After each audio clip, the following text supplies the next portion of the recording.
Bom dia a todos, né? Sejam bem-vindos a mais uma aula de arte.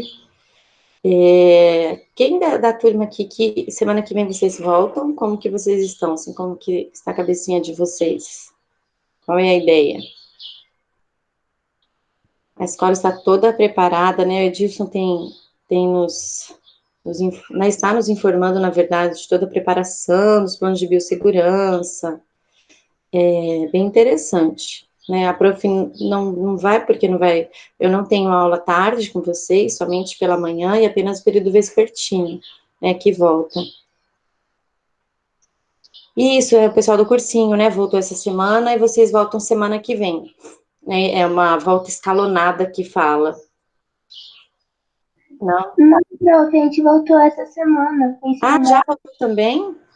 Ah, verdade, foi dia 4. sim, a Ontem. gente voltou. E quem foi? Eu, o Fernando, o Daniel, o Alexandre, o Eduardo Pines, o Nomura Olha, foi bastante gente. e a Bia e a Ana Júlia. Ah, foi bastante gente, Axel, até que foi bastante gente. Eu achei que tinha voltado só o cursinho, que vocês voltariam só semana que vem. Eu tô confundindo as escolas, é muita escola. Confundi as datas. Meu filho que volta semana que vem, na verdade. Dele é Fundamental 1. Mas lá voltou ao ensino médio já faz um tempinho já. Mas deu para matar a saudade, Axel? Axel disse que tava morrendo de saudade, né, Chuchu? Deu pra matar, já invitei a Alessandra, o povo lá da escola, tudo. Já Aham. dei todos os professores que eu encontro, eu dou oi. Ai, do limõezinho assim de longe, né? Não, eu faço eles darem toquinho. Fazer, bate cotovelo. Ah, então tá, meus amores. Mas é uma pena. Quando teve reunião que eles lançaram essa ideia que só o Vespertino voltaria, né? Eu falei, poxa, né, a gente achou que ia matar a saudade, ia voltar com o teatro, mas realmente não dá. É uma questão assim bem complicada, bem complexa, né? Mas vamos lá, dando início já pensando nesse 2021, que nós estamos a um passo de 2021 praticamente, tá? É, em relação a voltar à atividade, tá, meus amores? Em relação à atividade do azulejo, quem não enviou, me enviar, tá bom? Se tiver alguma dúvida, pode me perguntar. Nós estamos na composição, pode ser pequeno mesmo, tenho acompanhado ali o grupo, o pessoal já está postando desde a semana passada, a imagem de um azulejo com influência portuguesa, né, fazendo uma relação ao barroco. E ao barroco, no Brasil, ele teve essa influência portuguesa, tá? O barroco europeu como um todo, que surgiu na Itália, que teve ramificação para a França, Inglaterra, outros países ali, ele tem uma outra vertente, tem uma outra visão. Claro que o Brasil, sendo o Brasil, ele vai dar um toque brasileiro, né? Inclusive em relação ao material. Nenhum lugar do mundo usou nas suas produções, assim como nós, a pedra-sabão, tá? Aleijadinho foi um artista que usou incessantemente esse material. Primeiro, porque em função da sua debilidade, né, da sua doença, a pedra-sabão é um material maleável, então ele é fácil para trabalhar. É a mesma coisa hoje, se você estiver em casa e quiser fazer uma escultura, experimentar, trabalha com um sabão em barra ou um sabonete. Então, você tem como esculpir. Você esculpe com a ponta de uma caneta, uma colher, né? Você tem a caneta ou um palitinho de churrasco, uma colher, você consegue desenvolver uma escultura tranquilamente. Né? Você que tem vontade de pensar, nossa, queria fazer uma escultura, mas eu não tenho material, eu não tenho argila, eu não tenho ferro, eu não tenho resina, eu não tenho sei lá o que, o sabonete ou um sabão em barra dá para fazer um material maleável e gostoso de trabalhar, tá? Onde você retira a matéria para dar forma ao seu objeto, né? A sua figura, a sua ideia. Tudo bem? Então, agora nós vamos falar nesse novo capítulo. Ele vai falar sobre a missão artística francesa, ele vai falar sobre na verdade, sobre a escola de arte no Brasil, a importância da criação das academias de belas artes, né? Daí deu início ao estudo de arte, mas um estudo formal, e não um estudo amador, uma questão do artista ser autodidata. Tem muitos artistas que são autodidatas, tem muitos artistas que desenvolvem técnicas e criam técnicas por eles mesmos, mas uma boa parte dos artistas, né, no mundo, eles passaram por academias de belas artes. O que seria hoje uma academia de belas artes? As graduações, né, as faculdades, os cursos de graduação, tá? Hoje, para você estudar, por exemplo, arte, prof, eu gosto da área, mas eu não sei o que eu quero. Então, assim, a gente fala que o MEC dividiu em 2006, 2007, por ali, tá? As graduações em específicas, como artes visuais, porque antes era educação artística, você trabalhava as 4 linguagens em uma graduação só, tá bom? E já trabalhava a licenciatura, onde te habilita a dar aula. Então, artes visuais, artes cênicas, né? Algumas artes cênicas, ele já faz a conexão com a dança, mas existem faculdades específicas de dança e a música, tudo bem? Então, assim, o leque é bem grandão, né? Porque a gente fala assim, vou estudar arte, tá? Mas eu só gosto de desenhar. Então, você vai para as artes visuais. Não, eu gosto de atuar, eu gosto de dançar. A UEMS mesmo, ela é dança e artes cênicas, tá? Ela te dá habilitação de dança. Não, eu gosto de música, então você vai específico para música. Inclusive, tem um edital já lançado da UFMS de música, que tem uma prova específica para entrar no curso de música, tá? É bem certinho. Tudo bem? Alguém quer perguntar algo? Tá tudo bem? Então, bora lá? Vou esperar para vocês, tá? Aqui. Então, uma escola de arte no Brasil colônia, tá? Isso foi antes da missão artística francesa, daí vai falar sobre a missão francesa e o cenário brasileiro e as contribuições da missão artística francesa, né? Claro que teve as suas contribuições, a gente tem, por mais que a gente, né, teve um momento ali o modernismo mesmo, ele veio para afirmar ou para falar, ei, o Brasil tem condições de criar suas próprias produções, ele tem independência artística também, a gente não precisa depender do que os estrangeiros criam, mas essa influência que veio de fora, de alguma forma, norteou a produção, por mais que aqui nós já tínhamos, né, toda a função utilitária da arte, toda a função pragmática da arte, que veio na pré-história, que veio com os indígenas, aí vieram esses colonizadores e não bagunçaram, mas na verdade quiseram trazer essa influência deles, mas de alguma forma, assim, acabou orientando e acabou norteando alguns artistas nossos, inclusive, tá? E quando a gente fala em história da arte, a Europa, ela é o centro. Não tem como falar de arte e não falar de Europa. Ah, prof, mas aí a África não é importante, China, Japão não é importante? Claro que é, tá? Cada espaço no mundo tem a sua história, tem a sua produção, tem a sua, né, tem a sua riqueza artística, tudo bem? Então, vamos lá, nós vamos falar sobre o ensino de arte na Academia Imperial de Belas Artes. No início da colonização, a arte e o ensino de arte foram trazidos pelos jesuítas. Os primeiros artistas, eles eram autodidatas e pertenciam ao clero em sua maioria, quer dizer, a Igreja Católica dominava esses artistas, dominava no sentido do quê? Falava, você pode criar isso, isso, isso. Então, ele ia lá, desenvolvia a técnica e acabava pintando do jeitinho dele, mas a temática vinha da igreja, tá?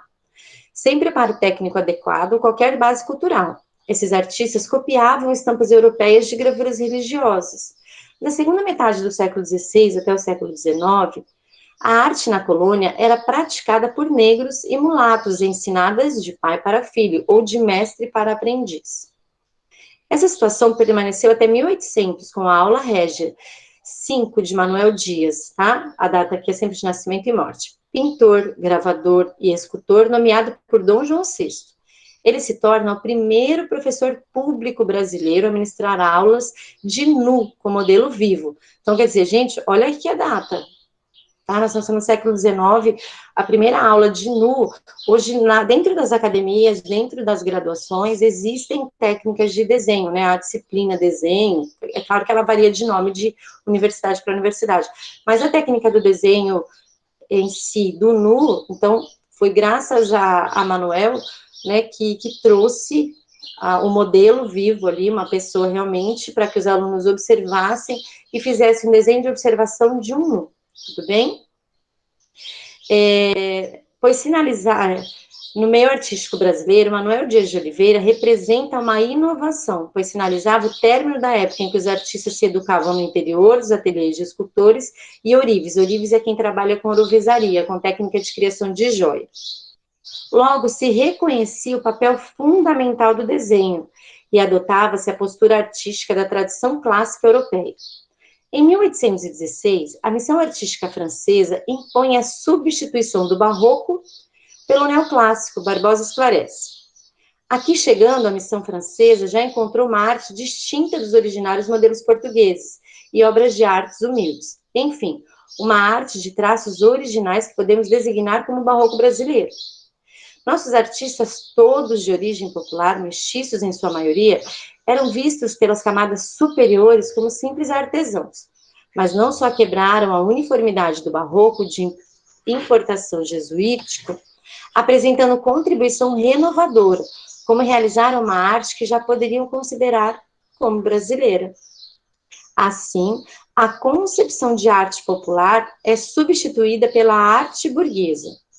Pela primeira vez, tínhamos um estilo artístico em sintonia com o que estava acontecendo na Europa. Porém, o prestígio da academia era tão intenso que a nossa pintura ganhava na técnica, mas perdia em espontaneidade, porque até então era cópia, tá? Nessa época, a atividade artística não era incluída nas escolas públicas elementares. O ensino de arte era exclusivamente da Academia Imperial de Belas Artes. A metodologia do ensino de arte tinha como fundamento principal o desenho, primeiramente das partes do corpo humano, e num estágio posterior, a observação de busto de gesso para o exercício de luz e sombra. Busto é daqui para cima, tá? São aquelas esculturas em Roma que eles desenvolveram essa técnica, tá bom? A prática com os pincéis acontecia numa etapa mais avançada, começando com a cópia de um detalhe de algum mestre da pintura e depois com os estudos compositivos, a tinta até a produção de uma pintura do início ao fim, que se retiravam todos os vestígios da imperfeição. Para estabelecer uma correlação entre o ensino acadêmico no Brasil e na França, Wicke descreve como era o ensino na Academia de Paris. Primeiramente, o estudante desenhava a partir de outros desenhos. Depois, a partir de modelos em gesso. E, finalmente, de modelos vivos. Do ponto de vista estético, na antiguidade, Rafael e Poussin serviam como exemplos e eram obrigatórios. Os temas que podiam ser tratados estavam claramente hierarquizados. No nível mais inferior estavam as naturezas mortas e as paisagens, seguidas pelas representações de animais e de formas humanas. No topo da tal hierarquia, encontravam-se as representações de temas históricos, mitológicos e alegóricos. Agora, para que eu ouvi de vocês um pouquinho, tá? Deixa só para retomar sobre o neoclassicismo. Neoclassicismo, nós já estudamos, foi um movimento que teve influência, tá? É o movimento que vem após o barroco. Então, ó, vamos só retomar. Idade Média, teocentrismo. Renascimento, antropocentrismo. Barroco, retoma as emoções, traz à tona tudo que a ciência, na verdade, havia tirado de alguma forma, porque ela se tornou racional, né, no Renascimento. Então, o Barroco, ele trouxe essa emoção, essa dramaticidade para suas pinturas e esculturas. Estou falando Europa, tá? Aí, o neoclassicismo, ele vem para quebrar novamente. Então, ele tem influência com a Antiguidade Clássica. Quando eu falo Antiguidade Clássica, greco-romana. Ok? Ó, como reação aos excessos do Barroco. Então, eu falo, na verdade, a história da arte, ela é extremamente, ela vem com ruptura, né? Razão, emoção, razão, emoção, razão, emoção, tá? Aqui no contemporâneo que a gente vê esse misturão. Misturão no sentido do quê? Essa amplitude de técnicas e modalidades artísticas e artistas diversos, ok? O que vem depois do contemporâneo? Não sei. Até quando é o contemporâneo? Também não sei. Fiz esses questionamentos a uma historiadora, eu trabalhei com uma historiadora e eu perguntei, mas quem determina o início de uma década, ou melhor, da década não, perdão, o início de uma era, né, por exemplo, quando eu falo, uma era moderna, acabou a era moderna, veio o contemporâneo, tá, mas quem determina o início e o fim, o que vem depois? a própria história deixa rolar, ok? Na sua opinião, qual a importância da Academia Imperial de Belas Artes para o cenário artístico da época? Quem pode responder, por favor? Vocês acham que foi importante a Academia Imperial? Eu acho que sim, mas ao mesmo tempo politizou, assim, as artes aqui no Brasil. Aqueles autodidatas, então, nesse sentido, eles não teriam como se fosse uma chance, né? Porque eram pessoas simples, pessoas que estavam aprendendo, inclusive, até com seus mestres, né? Até então eram ajudantes, de repente aprendia o domínio ali da técnica e acabava fazendo. É isso, amor? E de repente se tornou elitizado? Podemos pensar assim? Seria assim, a academia foi construída, mas foi construída para os portugueses e eles estavam aqui. Ele não abordou, por exemplo, a arte indígena, que era aqui também, posteriormente a arte africana, que veio depois. Então, não foi para todo mundo aqui do Brasil, foi só para os europeus que estavam aqui. Isso mesmo. Tá? Porque foi o que eu falei, eles vieram, tomaram conta, né, nesse sentido. E não valorizaram o que a gente tinha, né, Isa? Porque e o que nós tínhamos antes deles chegarem, né? Com a questão indígena, como você disse. E depois, né, com os escravos. E a questão cultural deles. Também não, tá? Porque não foi abordado. Não adianta falar que foi que não foi, tá bom? Aí aqui tá perguntando, né? Houve algum tipo de preconceito em relação à arte genuinamente brasileira? Você já respondeu, né? Tem alguém que quer comentar algo? Cri, cri, cri. Então, vamos só entender, ó, antes da missão artística francesa, tá? Esse é o Dom João VI. Politicamente, desde 1815, com o fim do Império Napoleônico, Portugal voltou a estabelecer relações diplomáticas, comerciais e culturais com a França. Vale lembrar que até então Portugal havia sido invadido por tropas francesas e que nesse momento deixavam o território. No começo do século XIX, a sede do governo português estava no Rio de Janeiro, onde o príncipe regente Dom João VI havia feito grandes melhorias estruturais. Abriu os portos para comercialização com países amigos, construiu o Banco do Brasil e a Caixa Econômica. Estimulou as primeiras indústrias, além da vida cultural, em especial no Rio de Janeiro. Devido à invasão napoleônica, tornou-se vantajoso desenvolver a colônia, que antes era vista apenas como uma terra para a obtenção de matéria-prima. Enquanto colônia, o Brasil pouco se desenvolveu. Era uma terra quase feudal. Dom João, que não sabia ao certo se Portugal voltaria a ser como era antes da invasão francesa, achou melhor dar outros rumos à colônia ao chegar a essas terras. Ficou a cargo de Joaquim Le Breton a missão de formar um grupo de artistas interessados em vir da França para o Brasil, com o integral custeio do governo francês. Embora haja contradições nas fontes históricas no que diz respeito à origem da missão artística francesa.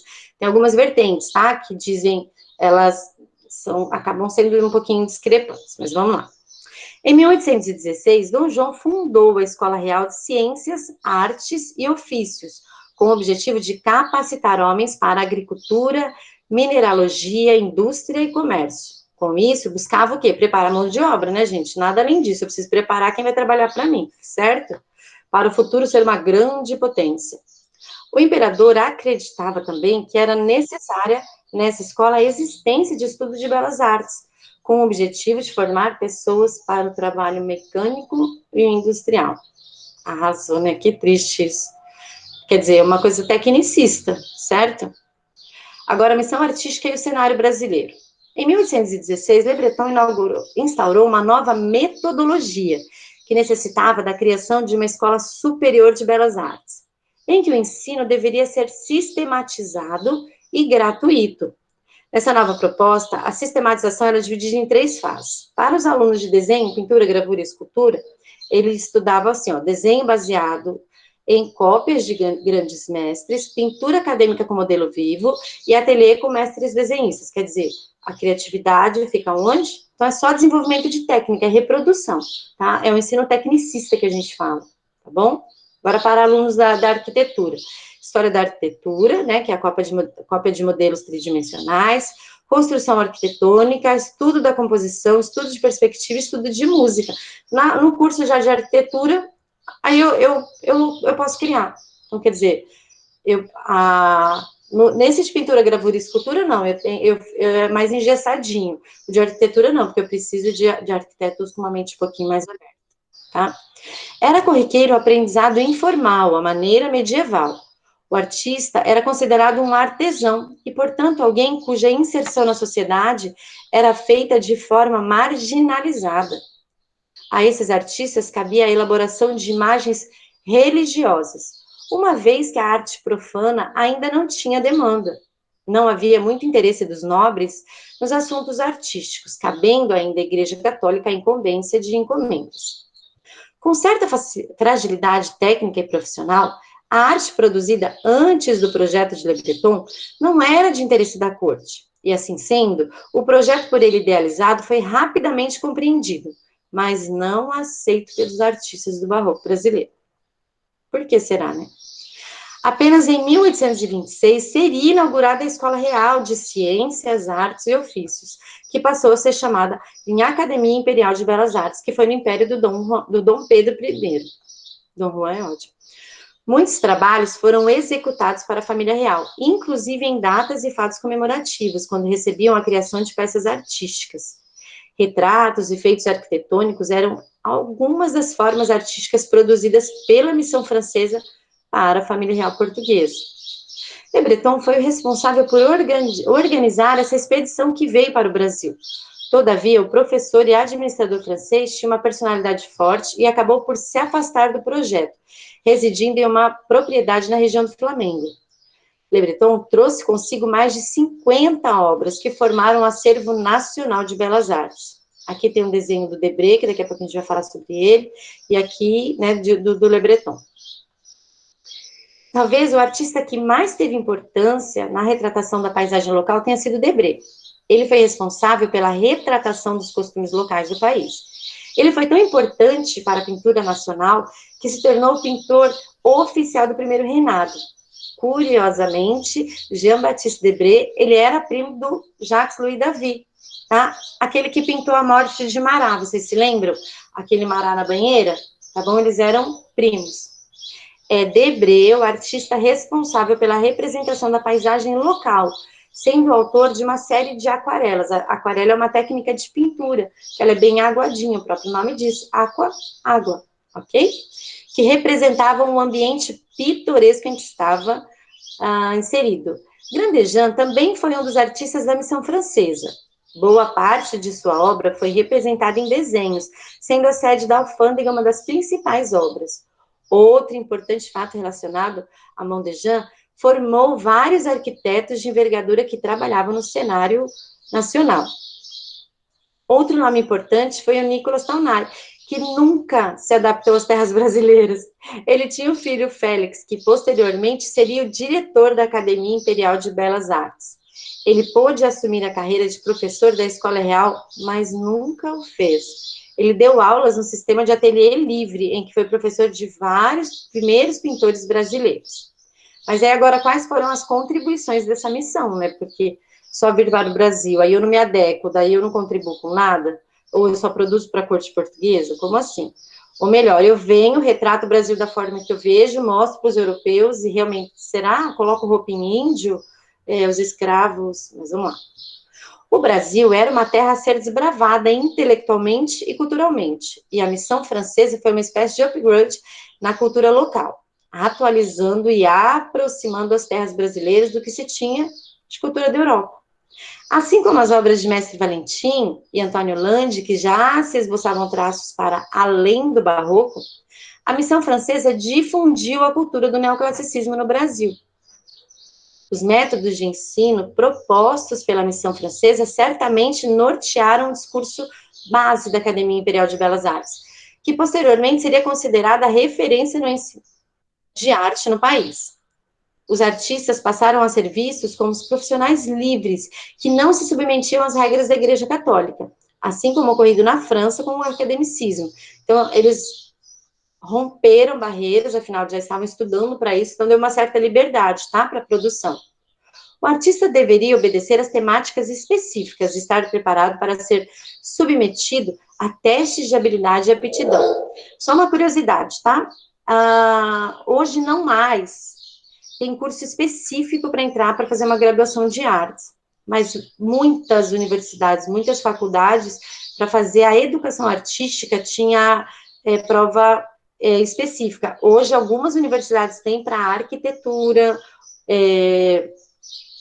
entre outros cursos, mas são pouquíssimas que mantiveram esse teste de habilidade, teste de aptidão, tá? Mas antes era forte isso, por exemplo, não era qualquer pessoa que fazia um curso de artes visuais, tá? Então, hoje já é mais amplo, tá bom?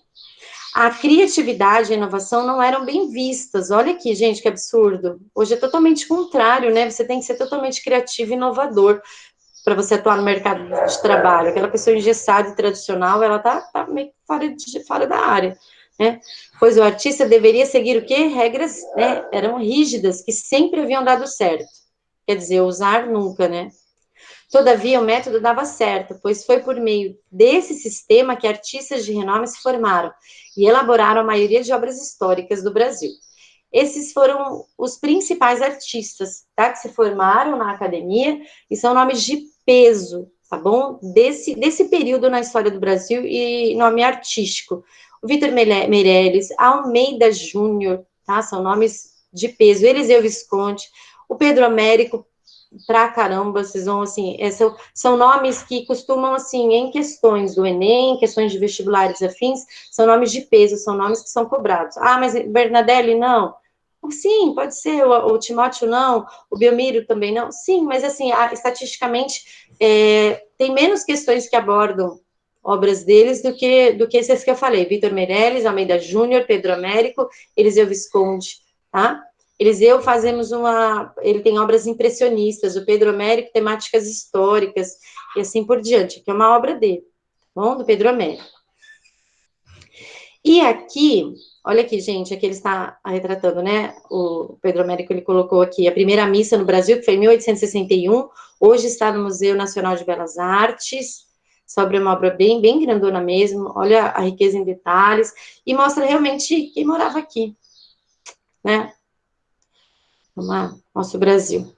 Diferente de um artista que vem de fora, né, o Post mesmo, que retratou o índio com roupa. Debré, ele gostava mais de paisagens de fauna e flora, mas o Franz Post, ele colocava roupa no índio, escravo cheio de roupa, e fazendo coisas assim. Ele até retratou, não estou falando que ele faltou com a verdade, mas assim, ele retratou o Brasil da forma que ele via, tá?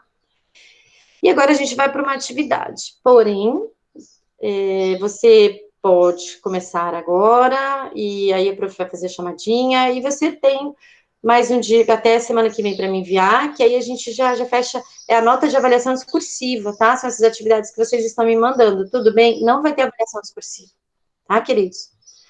Então, vamos lá. O que é para fazer, professora Tati? A Academia Imperial de Belas Artes primava pelo ensino rigoroso de técnicas artísticas, utilizando muito desenho de observação e acópio. Agora vamos experimentar um pouco dessa maneira de fazer arte. Observe a imagem do busto de gesso de Napoleão. Agora vocês vão fazer um desenho, é um desenho de observação. Você vai observar essa imagem e vai copiar a imagem. Tá? Vou voltar aqui com vocês. Prof, eu não sei desenhar. Tem um canal no YouTube, eu vou ver se eu coloco para vocês. Agora eu esqueci o canal. Deu branco do nome do canal. Eu semana passada para os meus alunos, que eu trabalhei em Renascimento, eles ensinam umas técnicas de desenho, uma coisa bem simples. E aí você vai olhar nesse busto e desenhar. Pode deixar lápis, quem quiser colorir, pode colorir, mas pode fazer no lápis grafite e deixar no lápis mesmo. Procura a parte mais escura, trabalhar com a sombra, a parte mais clara, deixa no lápis. Ok? Quantos minutos eu tenho, gente? 14. Ah, então tá. Assustei, eu achei que eu tinha, tipo, 5. Falei, ai, Jesus. Quanta atividade? Alguma dúvida? Só em como eu vou desenhar esse negócio. Hã? Você pode explicar de novo? Eu não entendi muito bem. Ó, se você vai olhar para aquele busto, deixa eu só falar, deixa eu só ver a página aqui para vocês. Página 205. Você vai olhar para o busto e você vai desenhar aquele busto, observando. É o desenho de observação de uma figura humana. Só que essa figura humana, na verdade, nada mais é que um busto romano, tá? Vou colocar aqui 205. Gente, não precisa ser muito grande, não. Começa silhueta, depois eu vou... Ele não tem braço, ele não tem tronco direito, né? Pouco tronco que ele tem. Então, assim, prof, posso acrescentar detalhes? Se vocês quiserem, sim. Tem problema se não ficar igualzinho? Não tem problema, tá? Tenta, experimenta, brinca, não precisa se preocupar, não, sem estresse. Tá? Interessante é que vocês façam exercício sem pressa, deixa no lápis grafite mesmo, trabalha com a sombra. Aonde tem partes mais escuras, eu escureço. Aonde está mais clarinho, eu só contorno, eu deixo claro. Então, é a ideia da luz e da sombra, tá? Do claro e escuro que foi desenvolvido lá no Renascimento. Ok? Vou colocar aqui no chat, página 205.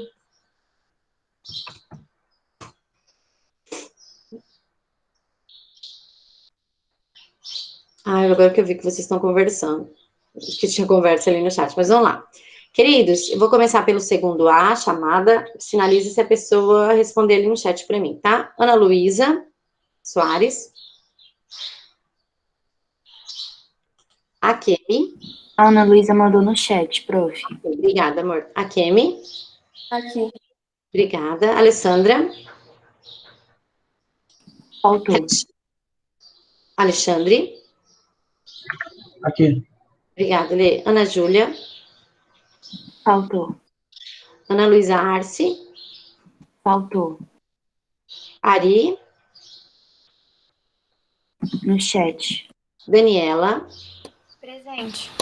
Obrigada, Danilo.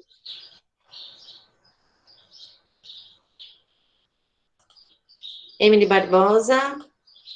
Faltaram. As duas. MVA. Felipe Corrêa.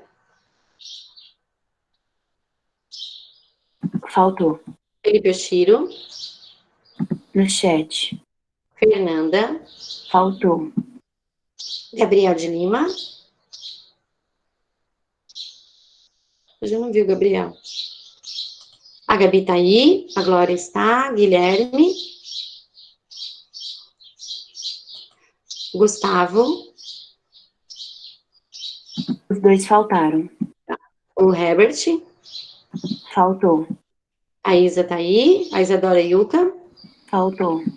João Vitor. No chat. Júlia. Faltou. Juliana. Faltou. Larissa. Presente. Obrigada, Larissa, vozinha de sono. Maria. Luana, desculpa. Faltou. Mariana. Faltou. Matheus Gilde. Faltou. Milene. Faltou. Nathalie. Faltou. Nicole.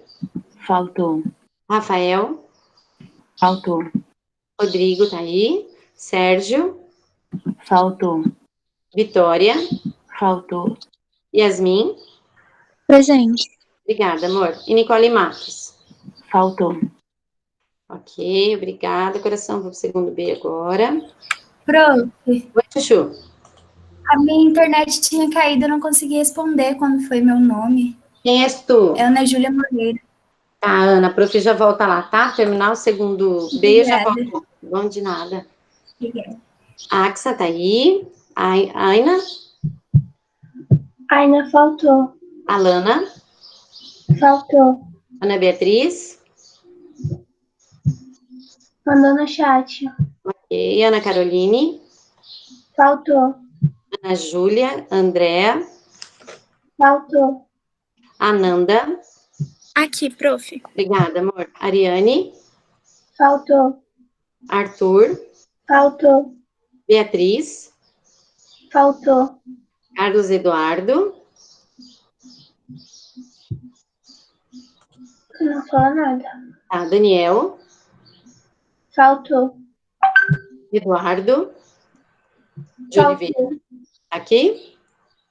Faltou, prof. E Eduardo Nomura. Também faltou. Fernando? Fernando faltou. Isabela Alves? Presente. Obrigada, amor. Isabela Juliana? Faltou. José Marco? Faltou. Juliana Fernandes? Mandou no chat. Ok. Camila? Faltou. Katsu? Tá aí. Presente. Obrigada, querido. Cauê? Faltou. Leonardo? Bom dia, professor. Bom dia, querida. Obrigada. Lucas? O Lucas tá aqui, deu problema no microfone dele de novo. Tá. Ludmila? Faltou. Manuela? Faltou. Maria Fernanda? Eu. Obrigada, amor. Maria Luísa? Mandou no chat. Ok. Mariana Gonçalves? Faltou. Matheus Orlando? Faltou. Natan? Mandou no chat. Ok. Ótima. Faltou. Paulo Henrique? Presente. Obrigada, querido Pedro Henrique. Rafael Granci. Aí, Pedro. Obrigada, querido. Rafael Granci. Faltou. Rafaela Reis está aí. Rafaela Santana. Faltou. Wesley. Faltou. Elise. Faltou. E Felipe Barbosa. Não faltou. Amores, alguma dúvida sobre atividade? Qualquer coisa chama pro. E até semana que vem. Um beijo no coração. Fiquem com Deus. Até mais, professor. Tá, meu amor? Vão com Deus. Até semana que vem. Tchau, prof. Bom resto de semana. Obrigada, igualmente. Beijo. Oi? Oi, professora. Oi. Eu não respondi aquela hora porque meu áudio estava com algum problema. O Qual que Google, é a sua ele, turma, tipo... querida? Não, eu sou do segundo B, eu sou o Lucas. Tá, É Lucas, eu vou que... verificar aqui, tá? Mas depois eu te chamo. que você tinha falado agora há pouco. Não, é que o meu microfone... O Google, ele meio que pegou meu microfone e trocou por um outro que não funciona. Não acredito, mas ele pode fazer isso? Ele pode. Ele tem fez. autorização para isso? Ele tem esse poder contra mim. Tem esse poder de fazer isso contra a gente? Aham. Mas eu coloquei presença, né? Eu acho que você colocou a presença que você tinha falado. Ah, não, mas eu vou olhar aqui, tá? Tô abrindo agora o segundo B de novo. Peraí, Ok. Lucas. Hum. Karen. Aí, não, coloquei presença sim, tá, coração? Colocou? Coloquei, Ok, tá então. tranquilo, Obrigado, tá bom? professora. Nada, beijo. Até a Bom próxima aula. dia. Obrigada, Tchau. igualmente. Tchau, tchau.